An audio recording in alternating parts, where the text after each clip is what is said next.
à tous, je suis très heureux de vous retrouver en cette semaine un petit peu spéciale. Spéciale semaine olympique et paralympique. Effectivement, Paris 2024, ça approche à grands pas.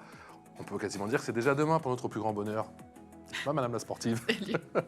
Salut Alix, Alix Nguyen qui est avec nous. Voici le sommaire de cette émission. Elle sort de sa retraite sportive pour viser ni plus ni moins que les JO Olympiques. Le MAG grosse aujourd'hui Ayodele Iquisan. Quel est ce défi complètement fou? Pourquoi cette maman, élue dans le 18e arrondissement de la capitale, souhaite absolument retrouver le sommet? Élément de réponse avec notre invité. Dans un instant, comment prépare-t-on un tel défi? Quelle organisation et quel impact sur la vie pro et surtout perso? Quel sacrifice aussi? Quelle plus-value sur le plan mental, sur le bien-être? On n'oublie pas, élément de réponse là aussi. Dans un instant, et puis il y aura la loupe au programme, bien sûr la loupe d'Alix, et on parle de Golden Blocks. Golden Blocks, une association qui amène directement l'athlétisme au cœur des quartiers. Alix qui nous fera sa chronique tout en anglais tout à l'heure. C'est à ne pas manquer. Dans 10 minutes. C'est parti.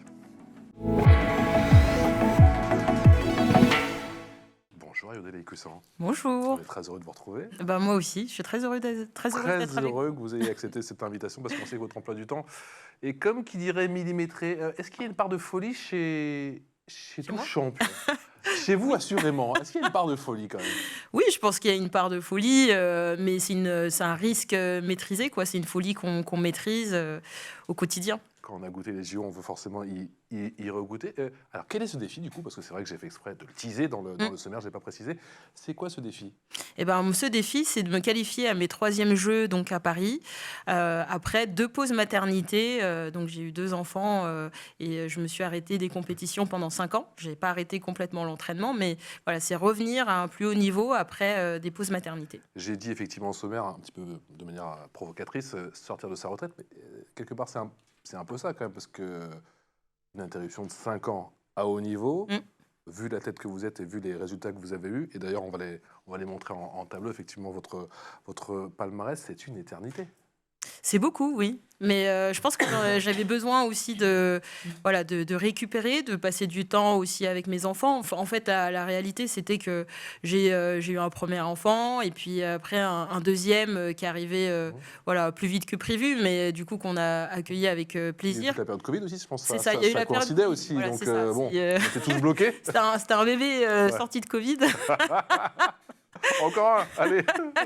Mais oui, j'ai pu me reposer et je pense que ça m'a permis aussi de bien mûrir ce projet-là, de bien le structurer, de me poser des questions et de savoir si je voulais vraiment retourner à ce rythme de haut niveau. Ouais. Et donc, quand je suis sortie officiellement de cette retraite sportive, j'avais vraiment tout organisé et tout était pensé pour qu'on puisse le réussir. Vous avez hésité à arrêter après vos accouchements ? Alors, je n'ai pas voulu arrêter après la maternité, parce que pour moi, c'est vrai que c'est important que la maternité, ce ne soit pas une fin de carrière, comme on peut l'entendre. Par contre, j'ai trouvé... C'est souvent le cas, mais en fait, j'ai trouvé... Ça a été difficile d'être accompagnée. En fait, c'est là où ça a été... la difficulté, elle a été là. C'est-à-dire de trouver un cadre au niveau de l'entraînement qui puisse m'accompagner post-maternité, de trouver aussi des ressources financières pour me relancer dans une pratique. Donc, en fait, c'est vraiment ces ensembles de choses qui auraient pu faire que je ne reprenne pas, en fait, la compétition.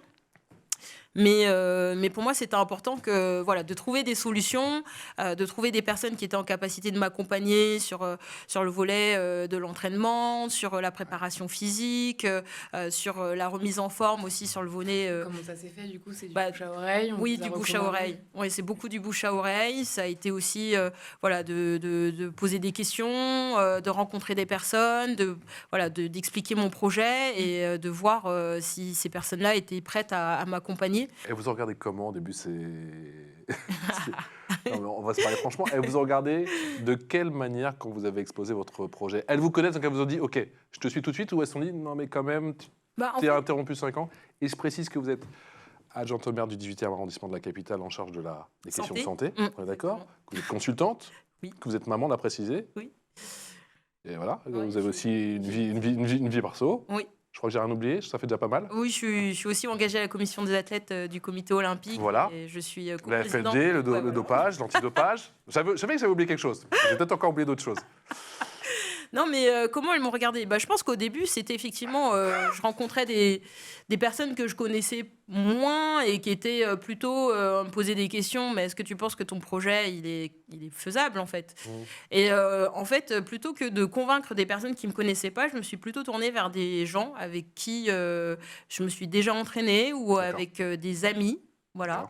Et donc là, je pense qu'au départ... Ils connaissaient votre mentalité, votre détermination. Je pense qu'au départ, ils m'ont suivi beaucoup par amitié, beaucoup parce qu'on avait partagé des choses ensemble.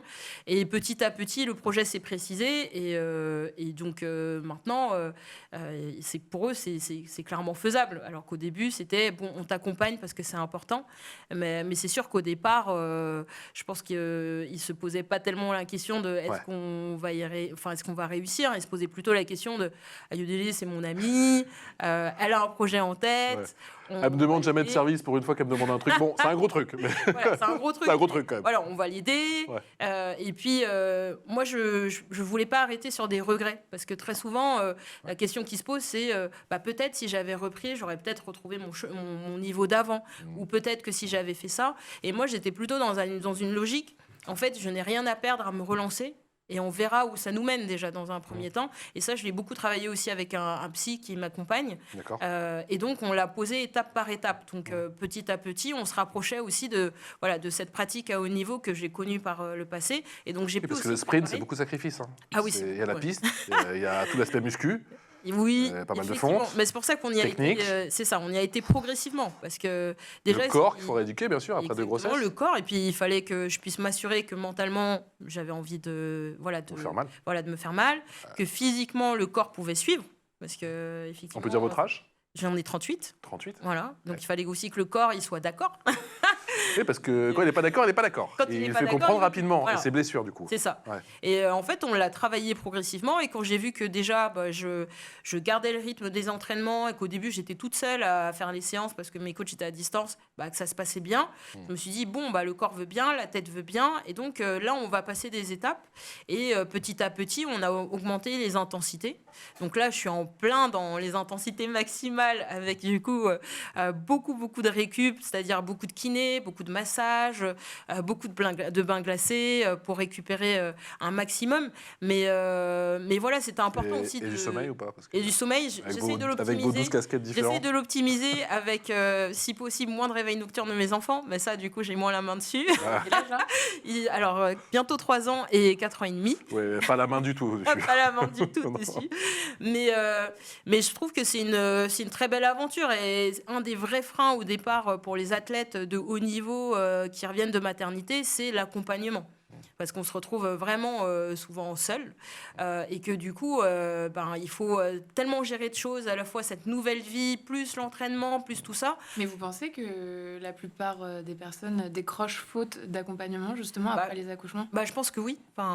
Honnêtement, la plupart de mes amies qui ont eu des enfants dans le sport, elles se sont arrêtées parce que c'était beaucoup de choses à gérer, de trouver qui va vous accompagner, le coach qui va accepter aussi que vous puissiez être maman, mais en même temps avoir envie d'avoir des objectifs sportifs. Il n'y en a pas non plus 150. Il faut s'organiser autrement. Là, par exemple, moi, je suis un peu maître de mon agenda. Donc, ça veut dire que j'organise aussi en fonction de mes contraintes de vie, mes contraintes professionnelles. Dans certains groupes d'entraînement, les horaires sont quand même tout le temps les mêmes. C'est le soir. Donc, ça veut dire quand même que vous rentrez à chaque fois, vous ne voyez pas vos enfants de la semaine. Donc, du coup, quand on vient d'avoir un enfant, c'est pas un fonctionnement qui est facile à mettre en place. Donc, moi, je l'ai quand même pas mal adapté.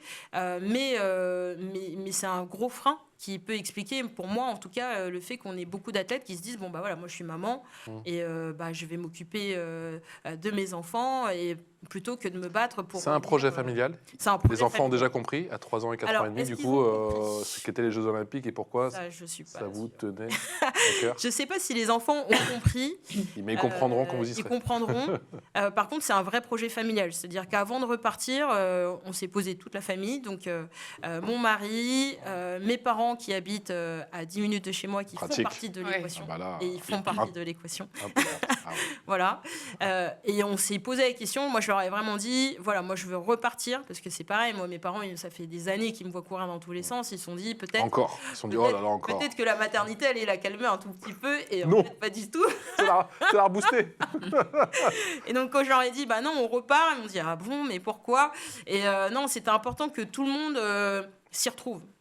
Donc vraiment dans cette organisation. Oui, c'est déterminant pour la suite. C'est ça, parce que du coup, sinon, ça crée des frictions, ça crée des problèmes au quotidien. Non, donc du coup, c'est vraiment un projet familial. Les enfants... ils savent que je cours, donc ils disent « Ah, maman, elle court plus vite que nous. » Voilà. Mais ils ne comprennent pas l'importance des Jeux Olympiques, mais ils comprennent que c'est important pour moi. Et puis voilà, j'essaye aussi de leur raconter ce chemin.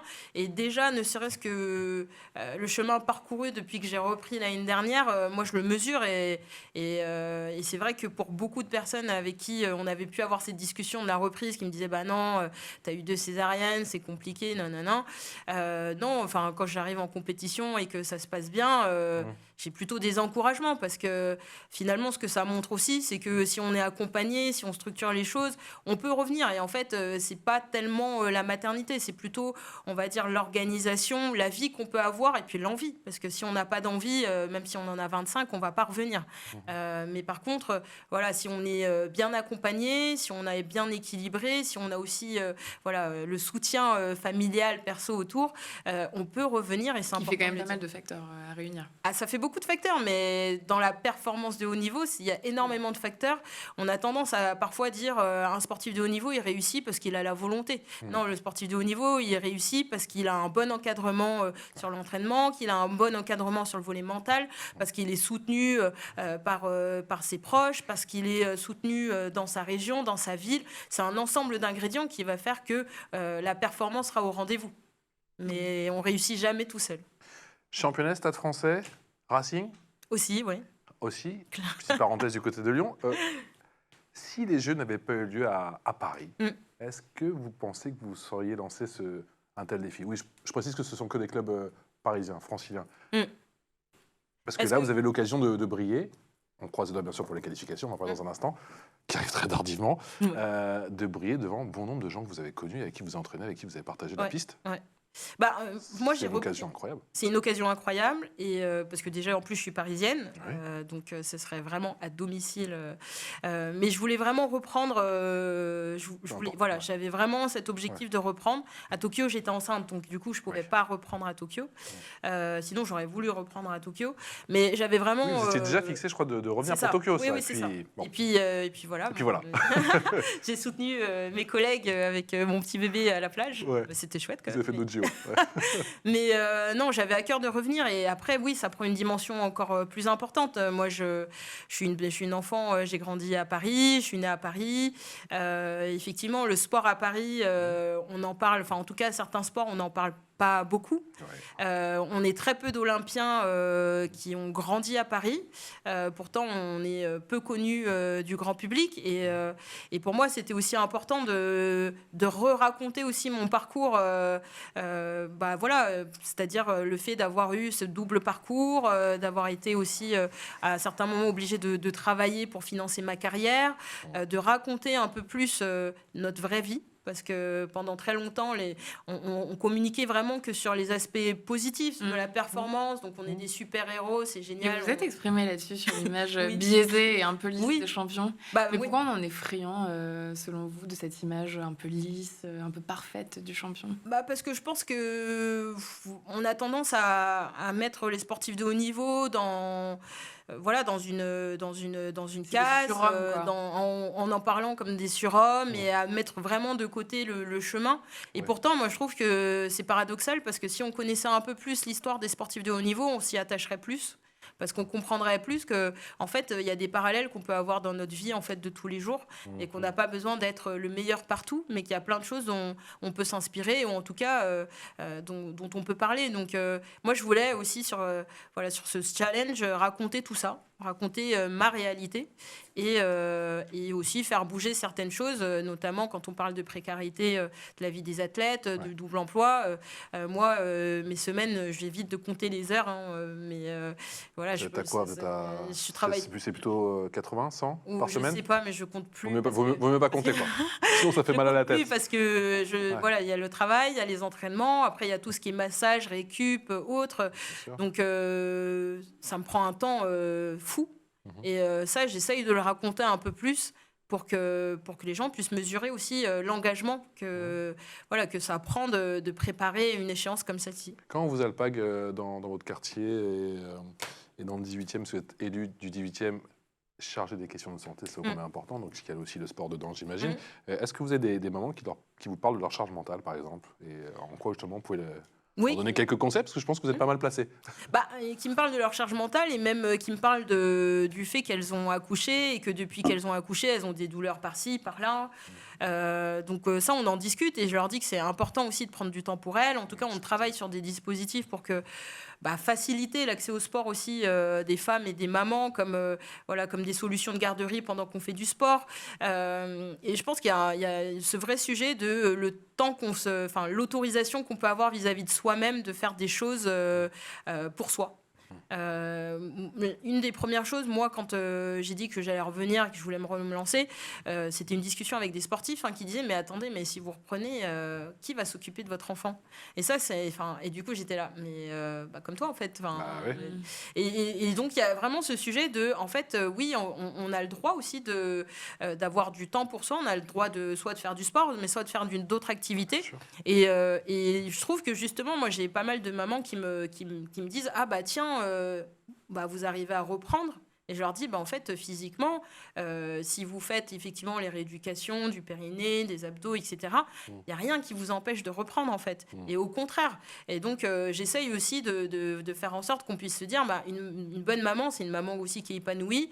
Une femme, elle n'est pas cantonnée à certaines tâches de la maison. Après, ça demande aussi, effectivement, une organisation. Moi, ça revient beaucoup, L'organisation. Mais du coup, moi, je la pilote. Vous êtes fort en ça, les sportifs de haut niveau, la gestion de projet, vous êtes vraiment expert en gestion de projet. Ça m'aide beaucoup dans mon travail. De consultante. De consultante, de projeter, de faire un rétro-planning, d'anticiper les choses, tout le temps en train de calculer. Tableau Excel.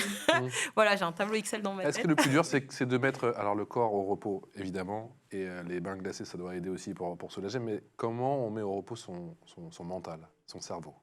Moi, ce que j'essaye de faire, c'est d'avoir des temps pour moi où je ne travaille pas, où je ne cours pas.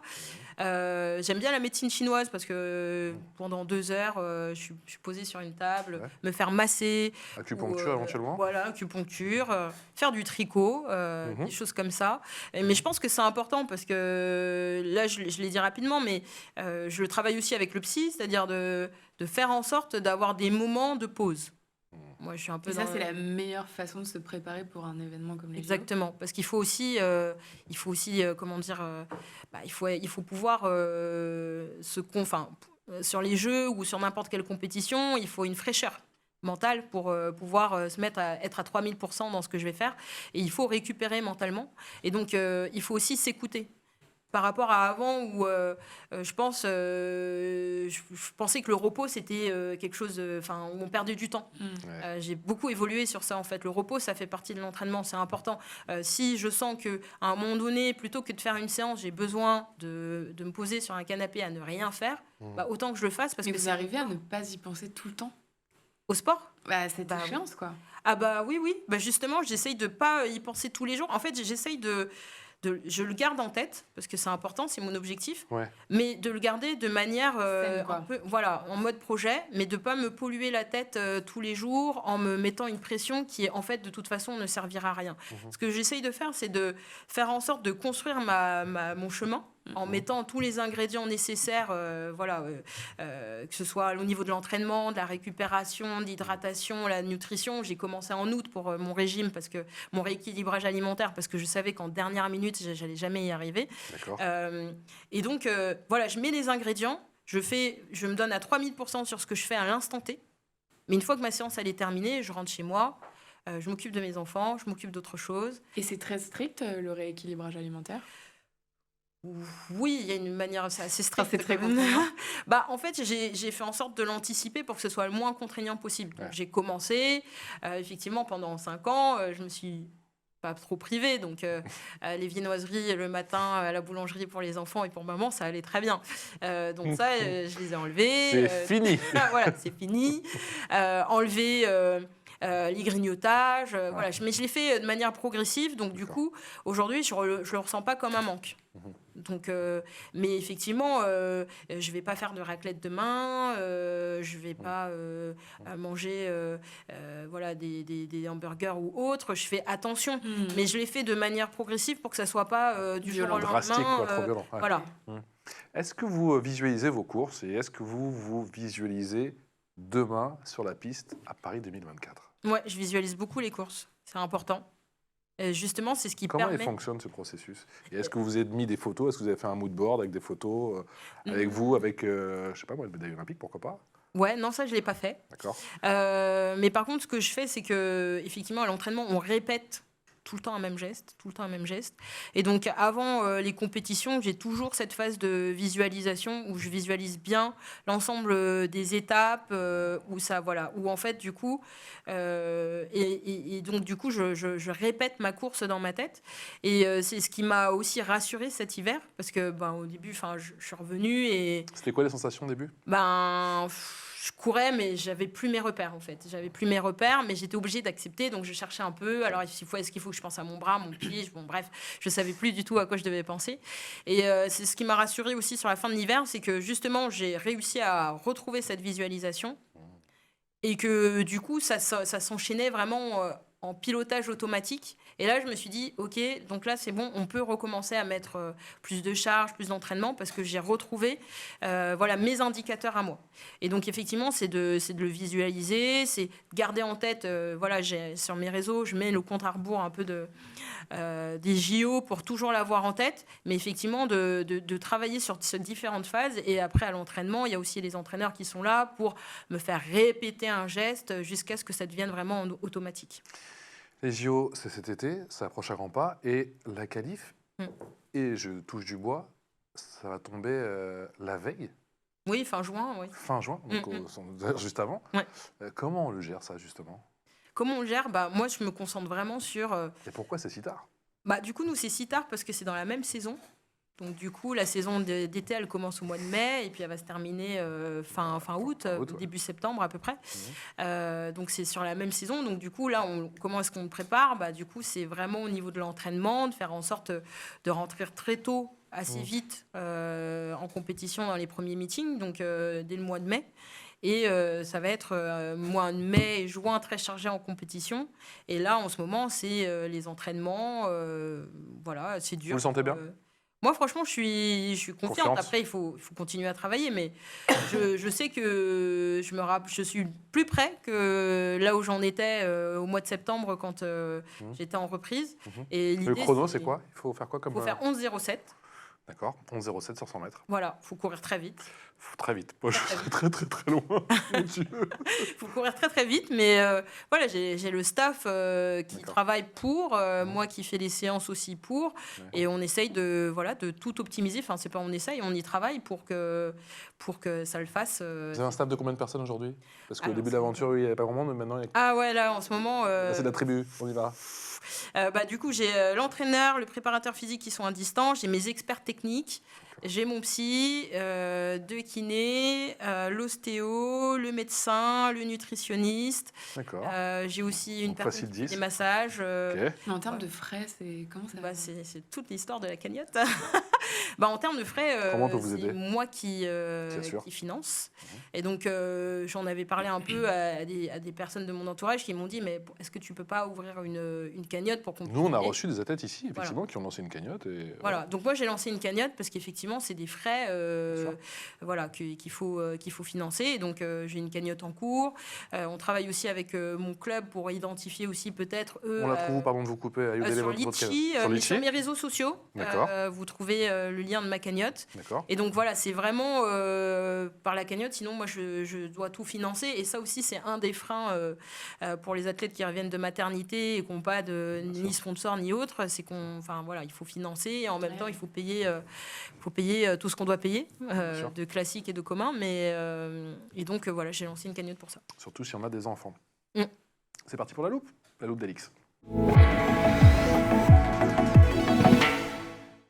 Alix, on se concentre aujourd'hui sur l'action de l'association Golden Blocks. Oui, et cette association, elle est parrainée par Ladji Doucouré, ex-athlète avec un palmarès impressionnant, 3 fois au JO, 2 fois champion du monde, 2 fois champion d'Europe. Et cette association, qui a 10 ans tout pile cette année, s'est donnée pour mission de promouvoir l'athlétisme comme un moyen d'intégration sociale. Et pour ce faire, l'équipe se rend directement dans les quartiers et investit les rues de Paris et de sa proche banlieue, mais aussi d'autres régions sur le territoire. Plus concrètement, ils organisent chaque année une tournée de compétition sous forme de battle de sprint sur 50 mètres sur bitume, ouverte à tous les jeunes de 8 à 20 ans. On écoute Annette Ndombele. Golden Blocks a été fondé en 2014 par Mathieu Lahey et Ladji Doucouré. L'objectif de Golden Blocks, c'est de reconnecter la jeunesse avec les structures sportives de la ville. Et pour ça, on a mis le stade dans les quartiers. On court sur le bitume, il n'y a pas de chronomètre, c'est le plus rapide qui gagne.